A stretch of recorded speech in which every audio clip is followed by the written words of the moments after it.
Bienvenue sur la chaîne YouTube de formation Detailing. Je me présente, moi c'est José, je suis formateur en poste fixe chez FD. Je suis le référent en cuir, donc aujourd'hui je vais vous faire un petit tuto sympathique sur une restauration cuir sur un siège de BM série 4.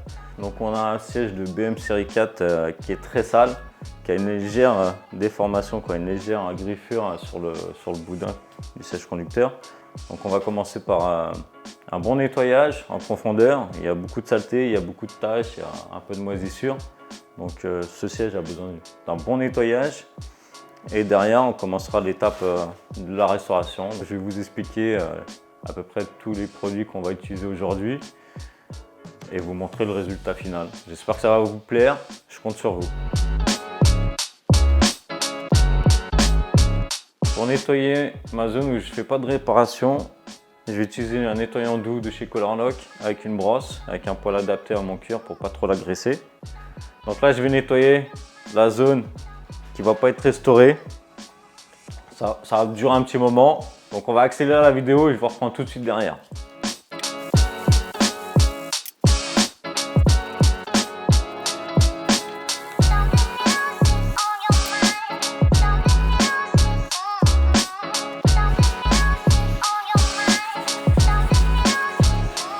Donc toujours faire des petites zones. Pourquoi? Pour pas déplacer la saleté. Plus vous allez faire des grandes zones, moins votre nettoyage sera précis.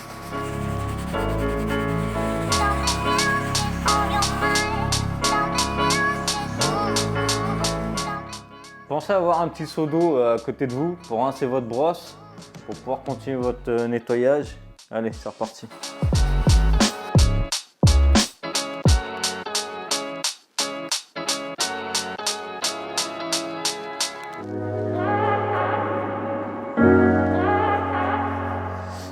Là, comme vous pouvez le voir, on a la moitié du siège qui a été essuyé, nettoyé.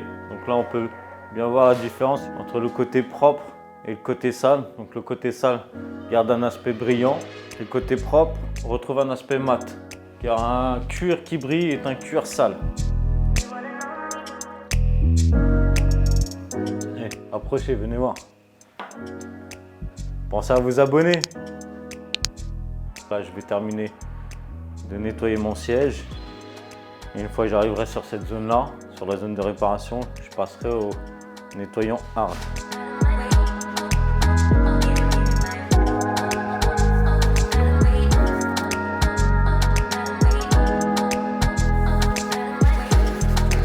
Donc là, j'ai fini mon nettoyage du siège avec mon nettoyant doux, donc je vais passer à ma zone de réparation où là je vais mettre quand même un petit coup de nettoyant hard. Je viens frotter ma zone.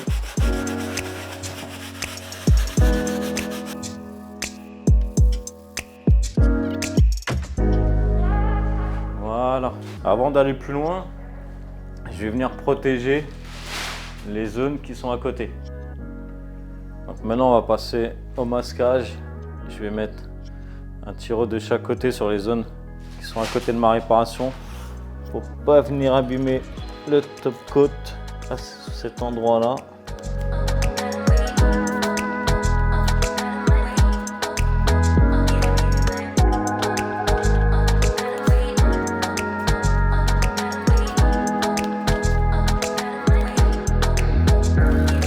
Voilà, donc là on va passer à la réparation. Donc je vais utiliser le solvant GLD avec une microfibre propre.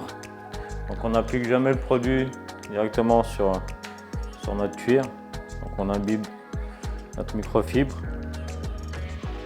Et ensuite on va supprimer le top coat à base de GLD. Donc bien sûr je remets toujours des gants. Je protège mes mains surtout avec le GLD. Donc là je viens casser mon top coat.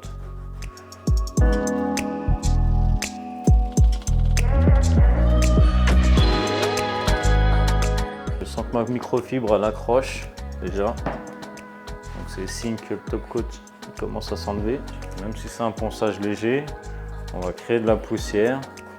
Donc cette poussière là, on va l'enlever déjà une première fois et je viendrai tout à l'heure, avant la mise en application de la peinture, mettre un dernier coup d'essuyage pour vraiment avoir une zone exempte de toute poussière. Donc j'essuie bien ma zone, je la sèche bien et je vais attaquer ma réparation. Donc là je vais prendre une petite spatule, je vais prendre mon cuir liquide et je vais venir appliquer en très fine couche mon cuir liquide. Donc là on est sur une petite réparation, hein. On n'est pas sur une très grosse réparation. Donc on n'a pas besoin de charger énormément. Donc dites-moi en commentaire ce que vous voulez voir comme type de réparation. Si vous voulez voir comment on répare un cuir déchiré, fissuré, troué. Si vous voulez voir un changement de pigmentation, un changement de teinte. Si je vais accélérer la chauffe du cuir liquide, donc je vais m'équiper d'un thermique. Donc bien sûr je ne vais pas le régler à fond parce que le but c'est pas de brûler le cuir, hein. Le cuir c'est une peau. Donc si ça vous brûle, ça va brûler le cuir. Je le mets en vitesse 1 et je viens chauffer légèrement ma zone jusqu'à ce que le blanc du cuir liquide devienne transparent. Bon là, je vais laisser sécher le cuir liquide à l'air libre et je vais vous montrer comment on fait l'empreinte grâce au kit de chez Colorlock. Donc une fois que vous l'avez assemblé, vous coupez le bout pour une meilleure application, une facilité d'application. Donc là, je vais prendre mon empreinte sur cette partie-là pour avoir cet aspect granuleux et le reporter sur ma réparation. Donc on va partir, je vais partir en escargot. Je vais faire une sorte de forme d'escargot pour avoir un cercle homogène. Il ne faut pas que ce soit trop fin, sinon l'empreinte, en la chauffant, elle va casser. Il ne faut pas faire une empreinte trop petite, trop fine. Voilà. Et là, je vais venir appliquer le petit support plastique.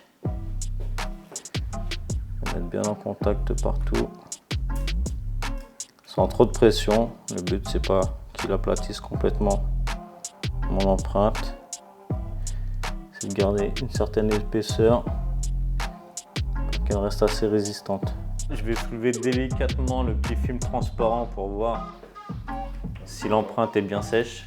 Donc si c'est le cas, le film n'adhère plus à l'empreinte. Donc là vous voyez, il s'enlève sans souci. Donc c'est qu'on a assez attendu. Donc là on va venir la décoller délicatement à l'aide de ma petite spatule. Voilà, je la décolle légèrement. Donc là vous voyez, j'ai bien réalisé mon empreinte. Donc là on va reporter l'empreinte sur ma zone de réparation. Donc il y a deux techniques. Il y a à chaud ou à froid. À froid, c'est ma petite astuce. Si vous voulez la voir, je veux un maximum de likes, des commentaires et je vous montrerai, je vous ferai un tuto comment le réaliser. Donc là, on va le faire quitte à chaud. Donc pour ce faire, il va vous falloir un thermopad pour éviter de vous brûler les doigts. Donc on va placer l'empreinte comme ceci. Vous allez avoir besoin d'un bloc en laiton pour venir créer un choc thermique et d'un décapeur thermique. Là, je vais chauffer mon empreinte, donc on fait bien attention à ses doigts parce que là on a plus de 400 degrés.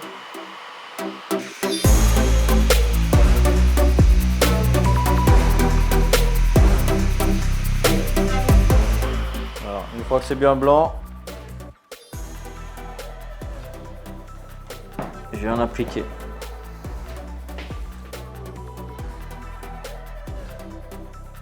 On voit bien que mon empreinte s'est transmise sur la réparation. Donc maintenant, on va passer à la colorimétrie. Je vais vous montrer comment on utilise un spectromètre. Je vais avoir besoin de mon téléphone. Donc je vais lancer l'application ColorWatch Pro. Je vais prendre mon spectromètre. Je vais le lancer et je vais le connecter. Donc j'ai choisi une zone qui a été nettoyée. J'appuie sur mon petit bouton. Et là, il me donne 3 codes. Et maintenant, je vais devoir jouer avec le delta. Un delta inférieur à 2, ça veut dire que votre œil aura du mal à percevoir la différence de teinte. S'il est supérieur à 2, c'est que votre œil risque de voir la différence. Donc là, on a deux teintes inférieures à 2 et une supérieure à 2. Donc celle qui est supérieure à 2, je laisse tomber. Là, j'ai deux possibilités.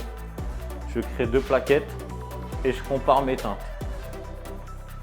Et en fonction de ça, et celle qui se rapproche le plus, je vais la garder. S'il y a besoin que je la travaille, je vais la travailler.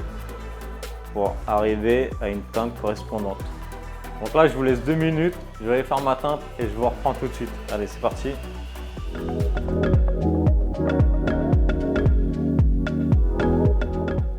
Donc là, vous pouvez voir que j'ai masqué le siège. Donc toutes les parties qui ne seront pas traitées, on les protège. Je vais passer au pistolage. Donc d'abord, je vais commencer par appliquer le primaire qui va me permettre d'avoir une très bonne accroche pour ma base et mon vernis pour que ça perdure dans le temps. Je vais avoir besoin d'un compresseur. Donc bien sûr, qui dit produit nocif dit aspiration.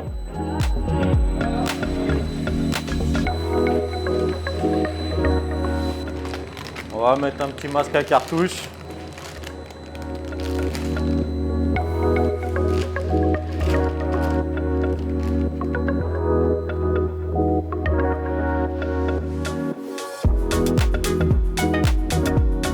Voilà. Là c'est hermétique, je suis protégé. Donc là je vais appliquer 3 couches fines de primer et je vais venir sécher avec mon décapeur thermique. On ne cherche pas trop sinon ça va couler et ça vous fera des marques.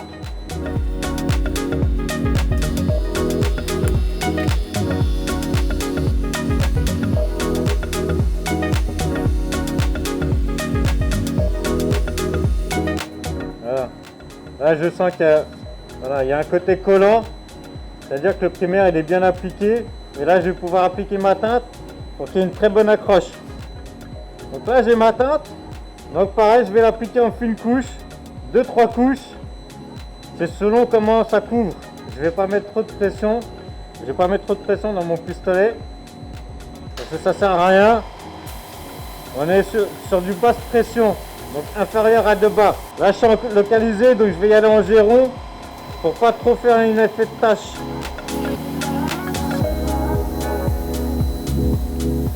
Donc là on voit bien que la couleur, la teinte, au niveau de la teinte je suis pas trop mauvais. Je suis venu en dégradé pour pas recouvrir toute ma zone et garder de la teinte d'origine pour mieux fondre ma couleur et que ça fasse moins effet de tache, pour pas avoir un effet de tache sur une zone ciblée. Maintenant je vais venir appliquer le top coat, donc le vernis. Donc je vais faire un mélange de brillant et de mat pour avoir un effet un peu, pour virer un peu dans le satiné. Donc là j'ai préparé mon vernis, donc pareil je vais venir l'appliquer au pistolet, 2-3 couches, les fines couches toujours.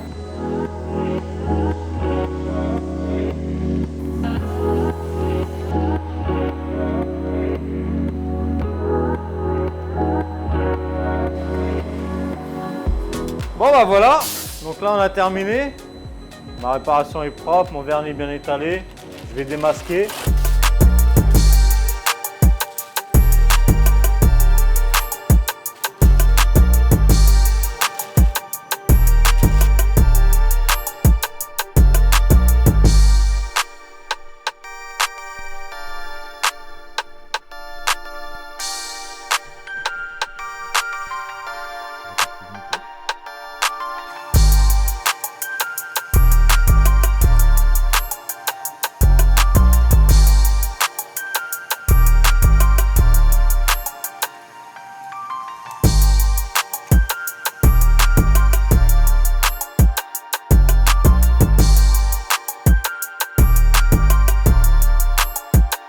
Bon bah voilà, la vidéo touche à sa fin, j'espère qu'elle vous a plu. Comme vous avez pu voir, la réparation est assez propre, assez jolie. Si vous voulez voir d'autres réparations, d'autres tutos sur les réparations volants, sur les réparations des trous qui sont un peu plus complexes, dites-le moi en commentaire. Si vous êtes satisfait, mettez un petit pouce, ça fait toujours plaisir. Vous retrouverez en bas de la description, vous aurez le lien vers notre site internet.